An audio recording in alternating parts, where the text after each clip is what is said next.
Want to do is make sure the patient is on 100% FiO2 on a rate and you have ordered your drugs.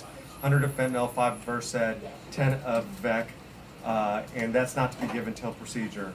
First thing, get yourself a shoulder roll, wrap it up, okay? That's number one. Next, you want to do is get your table set up. This process takes about 5 minutes.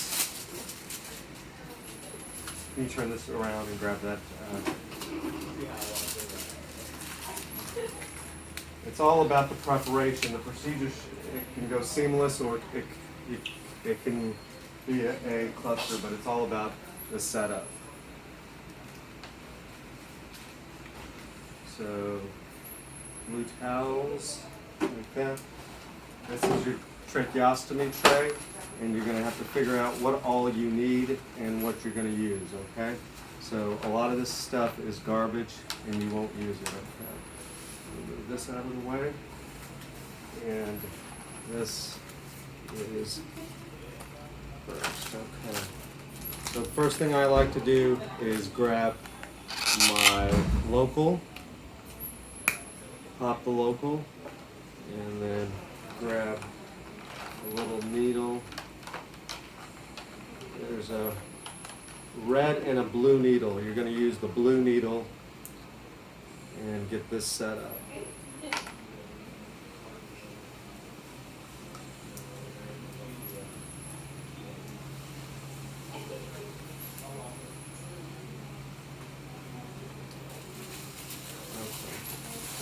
Got this.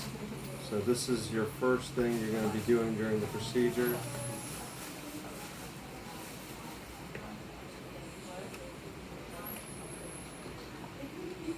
And it's going to go all in order. Make sure I don't make a mess. Okay. So that's your local. The next thing you're going to need is a knife. So I put my knife down next. The next thing you're going to need is a hemostat. The hemostat goes next. The next thing you're going to need is the angiocatheter. So I put that here. The next thing you're going to need is a little fluid in a 10 cc syringe. This is going to check to see if you're in the airway by some air bubbles. So I use the extra lidocaine in here. So get that. You don't need too much, it's just confirming air bubbles, boom. Now this is when it gets a little more complicated, okay? This thing right here sometimes gets lost, but it's in the kit, you gotta search for it. It's your dilator, which is going to be one of your first dilators. But after you puncture, you're gonna need the guide wire. A nice move is this J-tip. You wanna go like this, have it ready to go. Then you're going to want to get your dilator. I know this process is a long go, but it saves you at the end. You got your dilator, and then you're going to use your serial dilation as your next thing. And then this is where it gets a little tricky. Charles, can you hand me the H. Shiley? So if you see this, it comes with 3 things. Don't disregard anything. So there's a 26, 24, and a 28. 8 for 8. So 28 French you're going to use with the H. Shiley. And this is an important step.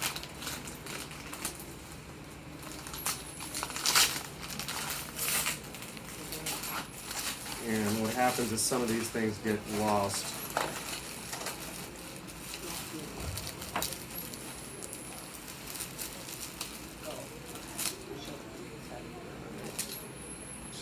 Charles, I'm going to give you the obturator. This goes to nursing staff for future. This is the inner cannula, okay? This comes out, don't lose it because you're going to be looking for it at the end of the procedure. This is an important step. People do this, that's a mistake. That's how you hurt people. You have to make it flush with this. So there's a little ridge here. You make it flush right there. And then you have one more syringe in here. that you're going to check. Charles, I'm going to need a couple of 10 cc flushes. So this can check your balloon, but you want it maximally deflated, okay? So now you got a bunch of junk here and you don't know what to do with it. It's not time to get rid of it. I use all this stuff. I get the chloral preps, put them aside because we'll use them. I leave this on here. This is the trach strap. I leave it aside. And let's look at what else is here. You have your suture to suture it in. So this setup is really nice. And then you have your needle driver. Leave that there. So you have all this stuff. I'm going to show you a couple things. Some people's tracheas you cannot puncture with this little needle. You have to save this crap because you may have to use one of these. So what I like to do is get another blue towel or something and put this aside over here. And I save myself one blue towel so I can just have this just in case I need to use that other stuff. But this is basically your final setup, is like this, like that, like that, like that. And then now, this is a hydrophilic system, so it will not go through unless you wet it. So let's go ahead and wet this all the way, then wet this. And the sloppier, the better. And then last but not least, for your actual trachea, a tracheostomy. Yeah, you can do that, but I use a little goo here. So if y'all get all this set up for me, then we're going to be ready to go. Okay. All right. Now just put your shoulder roll behind the patient, and you're ready to go. If you set this up beforehand, get a blue towel to cover this up so it stays sterile. Okay. Thank you.